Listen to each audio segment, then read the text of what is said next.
The wind was a whip across the high plains, thin and sharp, carrying dust and the memory of snow. Eleanor stood in the doorway of her crumbling barn, the wood gray and splintered like old bone, its roof sagging in the center like a broken back.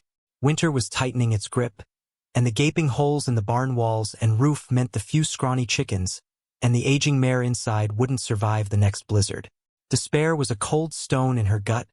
Familiar company since her husband's passing had left her alone on this isolated stretch of land. Neighbors were miles away, mostly men with hard eyes and harder judgments, who saw a woman alone as either an easy mark or a nuisance. She was neither, but she was vulnerable. The loneliness was a constant ache, but the fear for her survival was a sharper pain. She had patched and mended until her hands were raw and her strength gave out, but the barn needed more than patches. It needed a miracle worker, or at least a skilled carpenter, and she had no money, no means to travel for help, and no one willing to offer it freely to a widow on the edge of nowhere. She saw him first from the kitchen window, a solitary figure trudging along the wagon track that skirted her property. He moved with the slow, deliberate pace of someone with nowhere particular to be, but needing to be somewhere. As he drew closer, she saw the dust clinging to his worn clothes, the slumped set of his shoulders. He was tall, lean to the point of gauntness, a man weathered by sun and hardship. He looked simply hungry.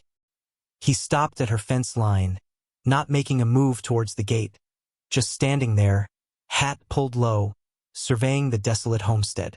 A flicker of the fear she lived with tightened her chest. Was he a drifter? A thief? But he didn't look predatory, he looked finished, spent. Gathering a courage she often had to invent, Eleanor stepped out onto the porch, wrapping her thin shawl tighter against the biting wind. "You lost, mister?" Her voice was rougher than she intended. He raised his head slowly. His face was chapped and lined, eyes a pale, unreadable blue beneath the brim of his hat. There was a quiet intensity about him, a stillness that spoke of self-containment, maybe even danger, but also a profound weariness. "Not lost," he said, his voice low and gravelly, like stones shifting. "Just passing through." He glanced at the barn, then back at her, his gaze settling on her face for a moment too long. Rough shape and understatement. It was dying like everything else felt like it was. She hesitated, the wariness warring with a desperate, foolish thought.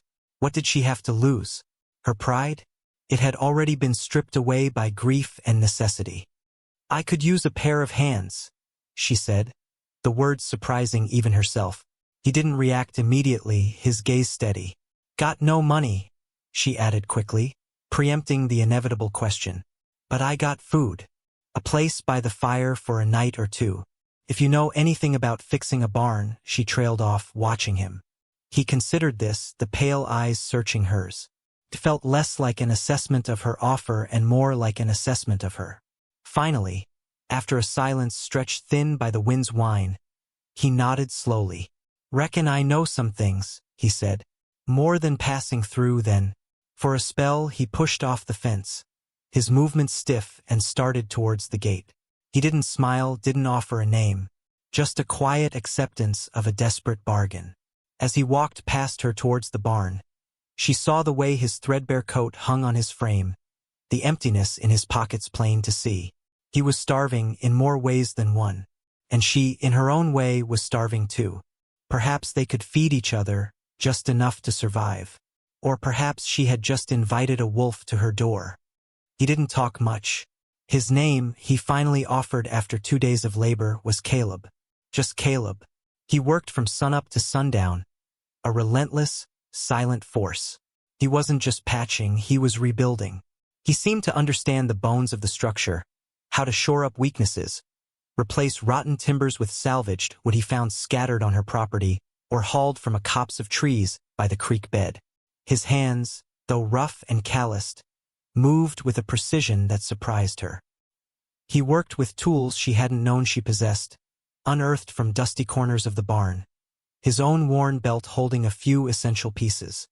He didn't complain about the cold, or the meager meals, or the endless, back-breaking effort.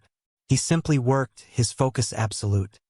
Eleanor watched him, initially with suspicion, then with cautious observation, and finally with a reluctant, growing respect. He was lean, yes, but powerfully built beneath the gauntness. Muscles flexed in his arms as he swung the hammer or wrestled heavy beams into place.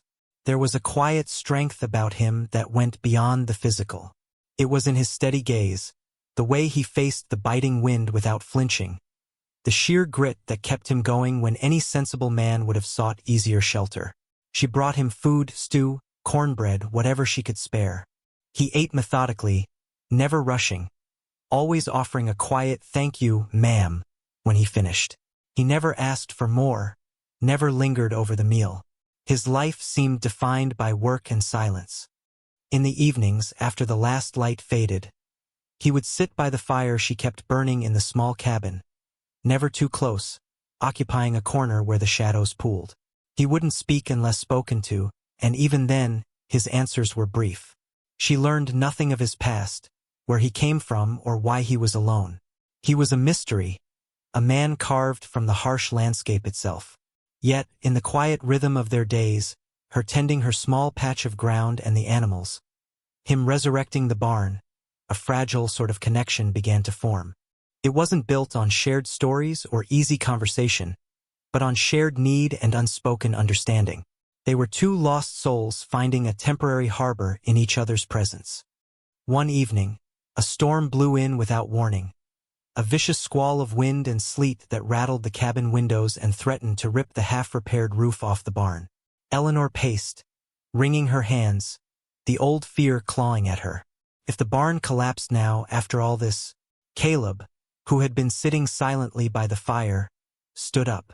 "Needs bracing," he said, his voice cutting through the wind's howl. "The west wall. Thought I'd get to it tomorrow, but it won't hold." He pulled on his threadbare coat. "I'll see to it." Eleanor stared at him in disbelief. "Out there? Now? You'll be frozen." He met her gaze, his pale eyes steady. "It's gotta be done," he said simply, and he walked out into the teeth of the storm. She stood by the door, watching his dark shape swallowed by the swirling sleet, her heart pounding with a mixture of fear for him and a dawning sense of awe. He wasn't just earning his keep.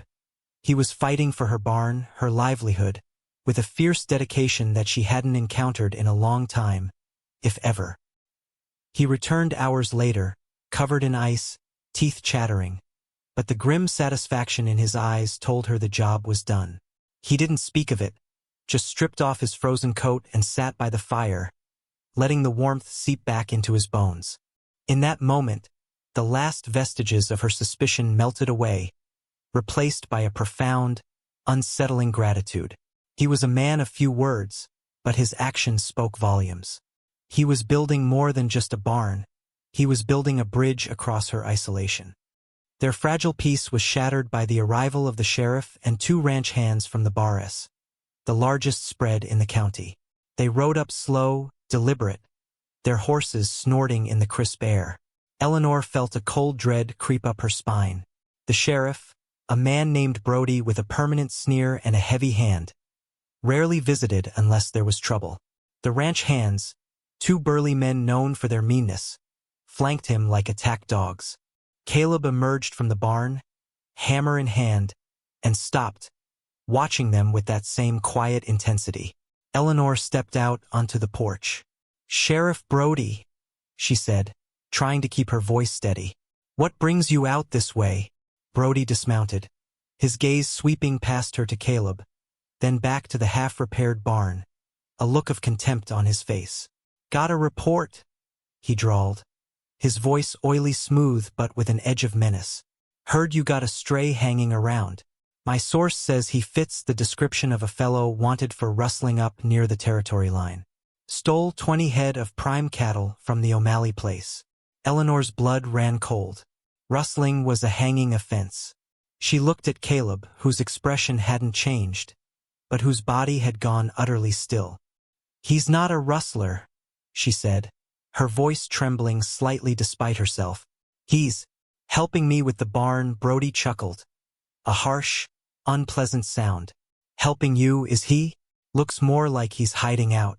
Or maybe you're in on it, widow. The implication hung in the air, vile and unfair. The Barras hands grinned. They wanted trouble. Brody turned his attention fully to Caleb. All right, stranger. The name's Caleb, is it? Got papers? Anything says you ain't the man O'Malley's lookin' for? Caleb lowered the hammer slowly, but didn't drop it. He looked at Brody, then at the two hands, then his gaze flickered to Eleanor for a fraction of a second. Don't carry papers, Caleb said, his voice low and clear, devoid of fear. And I ain't your man. That's what they all say, Brody sneered, reaching for the gun on his hip. All right, Caleb, turn around slow. Hands where I can sim. The two ranch hands started to dismount. This was it. Caleb was cornered. She could see the calculation in his eyes, the stillness of a coiled spring. But before anyone could make another move, Caleb spoke again, not to Brody, but to her. Eleanor, he said, using her name for the first time. His voice was gentle, a stark contrast to the tension in the air. Go inside. His pale eyes met hers, conveying a message she couldn't decipher, but felt deep in her soul. Trust me. Eleanor hesitated for only a second. Then, gathering her tattered dignity, she turned and walked back towards the cabin door. She didn't look back, but she could hear the sounds Brody shouting, the scuffle of boots, a sharp cry of pain, the thud of a falling body. She reached the porch, her heart hammering against her ribs. She heard more sounds, shouts, the thud of hooves as horses bolted, and then silence. She waited by the door, straining her ears. The silence stretched, thick and heavy. Finally, she heard footsteps approaching, slow and measured. She opened the door cautiously. Caleb stood there, his face grim. One of the Barras hands was sprawled on the ground, groaning. The other was sitting up, clutching his arm. Brody was nowhere to be seen. Caleb held a length of timber in his hand, not the hammer this time. He looked unharmed. Brody rode off, Caleb said, stating the obvious. Said he'd be back with more men. He looked past her, towards the horizon where the sheriff's horse had disappeared. Then he looked at her, his expression softening slightly. They won't stop, he added quietly. Not now. They see this place as weak. He paused, then glanced back at the unfinished barn, the symbol of their tenuous hold on this land. I can finish the barn, he said, his gaze meeting hers, filled with a resolute intensity that made her breath catch. But when they come back, it won't just be the barn we're fighting for. The sheriff didn't return the next day, or the day after. An uneasy quiet settled over the homestead, broken only by the rhythmic sound of Caleb's hammer. He worked with a new urgency now, finishing the roof, reinforcing the walls, boarding up the gaps against the coming winter. He didn't speak of the confrontation, and Eleanor didn't ask. The air between them had shifted, though. The tentative trust had solidified, forged in the crucible of shared danger. He had defended her, without hesitation, against the symbol of the law and the power structures that sought to break her. He hadn't run. He had stood his ground, risking everything for a woman he barely knew. Word, carried on the wind and by passing riders, began to filter in. The story grew with each telling. The widow Eleanor Vance, alone on her place, and the lean, silent stranger who had put the sheriff and two of the toughest men from the Barras flat on their backs. Brody, humiliated, was reportedly nursing a sore jaw and a bruised ego, his authority challenged in a way no one had dared before. The Barras foreman was furious. People talked. They talked about the audacity of the stranger, the quiet courage of the widow, the unexpected strength found in unlikely places. The frontier, harsh and unforgiving, respected strength, no matter where it came from. Eleanor Vance, the vulnerable widow, was no longer seen as an easy mark. She had a protector now, one who fought like a cornered wolf. When the barn was finished, stronger and more solid than it had been in years, Caleb didn't announce it. He simply put away his tools. It was late afternoon, the sun beginning its descent. He walked out of the barn, rubbing the dust from his hands, and stood looking at his work. Eleanor came out and stood beside him, looking up at the sturdy structure. It was a monument to resilience, hers and his. "It'll hold," she said softly, the gratitude thick in her voice. He nodded, a small, almost imperceptible movement. It'll hold." He was quiet for a moment, then turned to her, his pale eyes reflecting the setting sun. "Brody will be back," he said, the quiet statement carrying the weight of inevitability. "With more men. The Barres won't let this stand." Eleanor looked at him. She saw the man who had been starving, the man who had worked tirelessly, the man who had faced down danger for her. She saw the silent strength, the unwavering presence that had anchored her in the storm. "I know," she said, her voice steady. The fear was still there, a low hum beneath her skin, but it was no longer paralyzing. It was tempered by the strength she had found in herself, mirrored in the man beside her. She looked at the vast, empty land stretching out around them, beautiful and brutal in its indifference. It was a place that demanded grit, demanded partnership. "Looks like," she said, meeting his gaze, a hint of something akin to a challenge in her eyes. "We're going to have to be ready." Caleb looked at her, a long, searching look. And then, the corners of his eyes crinkled almost imperceptibly. It wasn't a smile, not really, but it was the closest thing to one she had ever seen from him. It was an acknowledgement, a silent acceptance of the fight to come, and the fact that they would face it together. He hadn't just fixed her barn. He had helped her rebuild her life, shoring up her courage as he shored up the walls. The frontier was talking about the stranger and the widow, yes, but what they didn't fully understand was that the real transformation wasn't just the barn, or the broken nose of the sheriff. It was the quiet, unbreakable bond forged between two solitary people, standing together against the world. It was a new kind of strength blooming in the desolate landscape, a testament to resilience, dignity, and the unexpected places where hope could take root.